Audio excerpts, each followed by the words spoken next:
Hello folks, I will show you how to reach one of the new bosses, the Perpetual Mechanical Array. You need to fight this boss to get the Perpetual Heart, which is the essential material for Ayaka. The boss is located north of the first island. There are two ways to reach him. The easy way is to take the teleporter from Jinren Island. Then take the portal on the bottom right.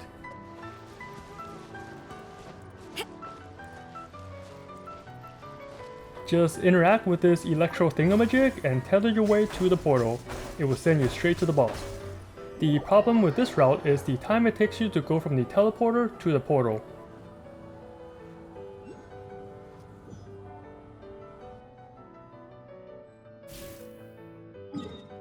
The intended route is to take the teleporter that's actually meant for the boss. This will put you very close to the boss and you can come back over and over again. So how do we unlock this teleporter? Well, I'm sorry to tell you this, but you will need to complete a series of quests. The good news is each of the quests gives Primo Gems, so it's not all bad.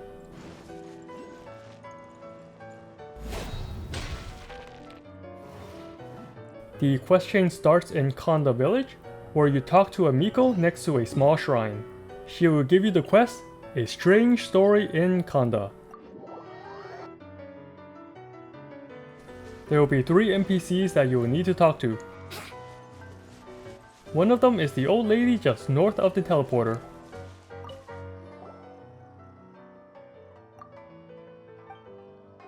Another is the little girl Futaba on the west side of the teleporter.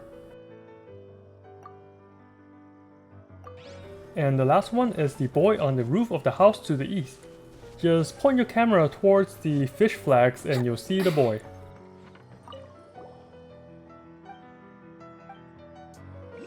Then you will need to find 3 clues. All 3 will have a very small circle marked around it, so it's pretty easy to search.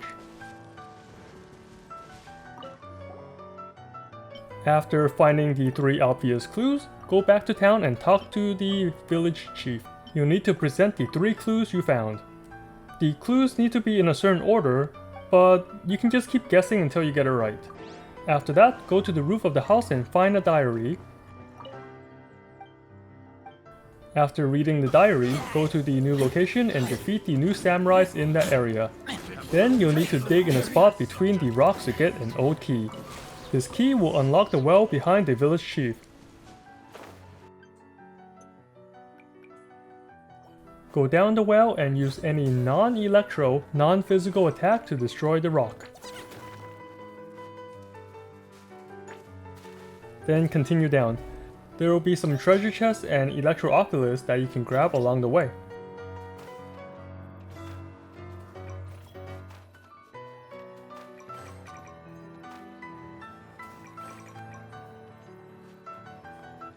The first oculus will be on the bottom floor before going through the electro wall in a room behind 2 breakable boxes. Anyways, to continue the quest, you need to summon an electro granum on the top floor and then use it to pass through that electro wall on the bottom. Then interact with the middle lantern and give it the ward. You'll see a pattern underneath the Torii gate. You'll need to change the numbers on the other lanterns to light up in the correct order. And the solution is this: 1, 2, 3, 4, 5. The middle lantern is always going to be number 1, so that means you need to change the others to 2, 3, 4, and 5 in the correct positions.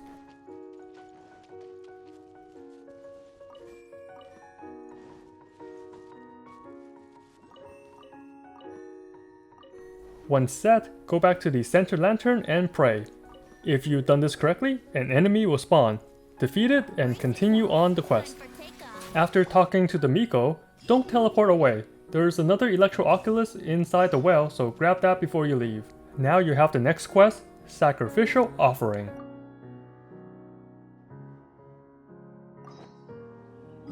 You'll need to go to this dark area in the middle of the first island.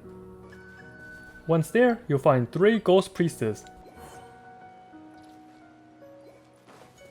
Your goal is to keep talking to the priestess until they teleport to the fox statues in the middle. Once they reach the middle, make sure not to talk to them, otherwise their positions will reset and you have to start over again.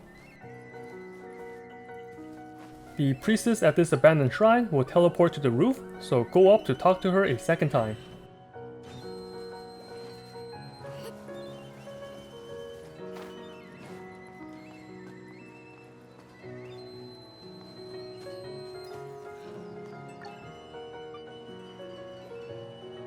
Then she'll teleport south. Talk to her a third time here to bring her to the middle. And the last ghost is east of the 3 statues.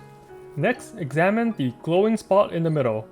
This also spawns a new location for a Sakura bloom that I did not mention in the guide before. After inspecting the item in the middle, you'll go to the Grand Narukami Shrine to get your Memento Lens.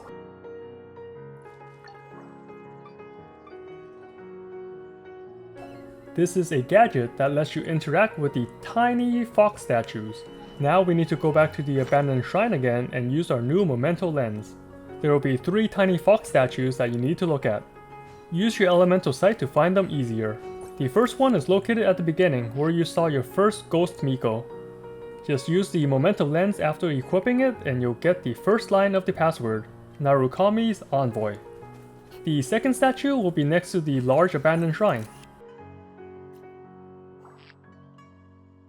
This will give you the second line, Hakushin Bloodline. And the third statue is to the south.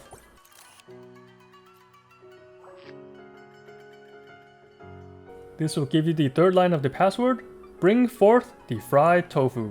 Now the quest will tell you to interact with the Kitsune statue and give it the 3 lines. Once again, the first one is Narukami's Envoy, then the Bloodline, and then fried tofu. This will give you a ward that you need to unlock a new barrier.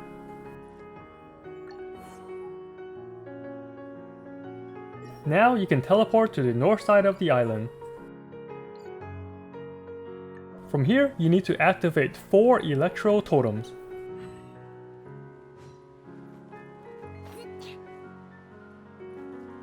The first one is this cube puzzle. You need to hit the top 3 cubes and you need to make them all face the same direction. Hitting a cube will rotate the cube you hit plus the one on the right. If you hit the far right cube, then the far left cube will also move, so think of it as an expanded loop or circle. Your goal is to make any 2 cubes face the same direction, and then have the third one face towards you. Once you reach that condition, you can keep turning the 2 cubes not looking towards you until they do. Solving this will give you a chest, and make sure to hit the totem with an electro element to activate it.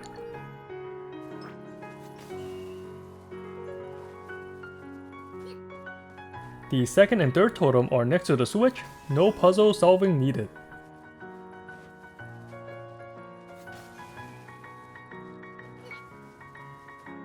And the last totem will be defended by 3 little mechanical arrays.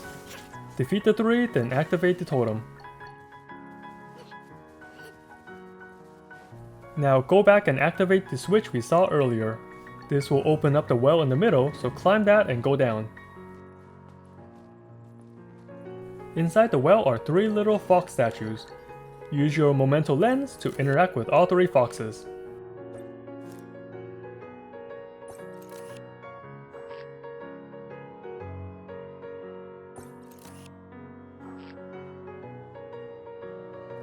Then interact with the 3 switches that they spawn. Before dropping down, make sure you summon an Electro Granum. Then find the Electro Wall and quickly pass through it before the Granum disappears. Inside, you'll find another Kitsune statue. Hit it with an Electro Element to get a scroll-shaped ward. Now you can use this ward on the lantern in the middle. Like before, we'll have a pattern that we need to complete. The light in the middle is our lantern number 1. The 2 lights connecting it will be number 2, and then the last 2 lights on the far left and far right will be number 3. To spawn the 2 additional lanterns, use the Memento Lens on the 2 fox statues. Remember, you can use elemental sight to make them easier to find.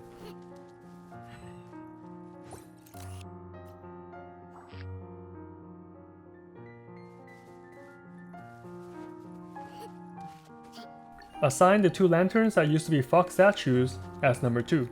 Then make the far right and far left number 3. If you've done this correctly, praying to the middle lantern will spawn another enemy. Defeat that and then you will have more cube puzzles to solve.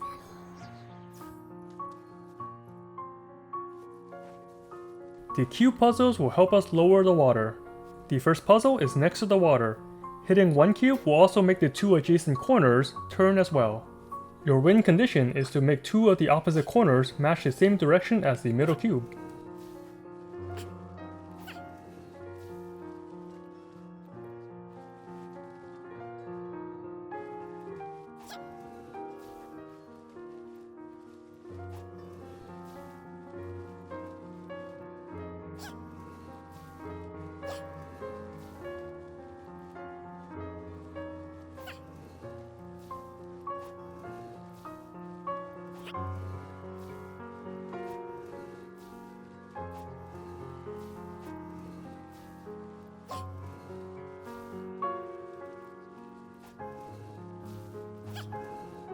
Right now, I have the top right and bottom left corner matching the same direction as the middle cube. Now I just want to hit the top left and bottom right corners, in other words, the corners that wasn't matching, again and again until the puzzle solves itself. You can keep alternating or hitting the corners at random, just make sure you don't hit the 2 original ones that lined up. Eventually, the puzzle will solve itself. And now the water is lowered halfway. Go ahead and fall down the new area and swim across to the other side. If you run low on stamina, there are safe platforms next to the arches that you can stand and recover. On the other end, we reach our last cube puzzle. There will be 5 cubes in a line from left to right. Your win condition is to make cubes 2 and 4 face you. This is very easy to do. Just keep hitting cubes 2 and 4 until they face you. Once that is done, do not hit those 2 cubes again. Only hit 1, 3, and 5. Hitting cube 1 will turn 1 and 3, hitting cube 3 will turn 1, 3, and 5, and hitting cube 5 will turn 5 and 1. I know this sounds confusing at first, but it's not that bad. Just have cubes 2 and 4 face you, then you can keep hitting 1, 3, and 5 at random until you solve the puzzle. After solving the puzzle, we are almost done. Head out the new passageway and you can unlock a new door leading down. This will be a linear path to the teleporter and the boss. There will be a couple enemies along the way, but they're not that bad. Just make sure to activate the teleporter before you start fighting the boss. You don't want to accidentally die and need to walk all the way back without activating the teleporter. And congratulations, you have finished the quest chain and unlocked the shortcut to this new boss. Beyond this boss is also a unique dungeon that gives you a one-time reward of Primogems, so definitely something you want to do after beating the boss. Anyways, hope this guide was helpful. It's a little long, but that's because the quest chain was also long. If this was helpful, please subscribe and smash that like button. And as always, have fun out there, traveler.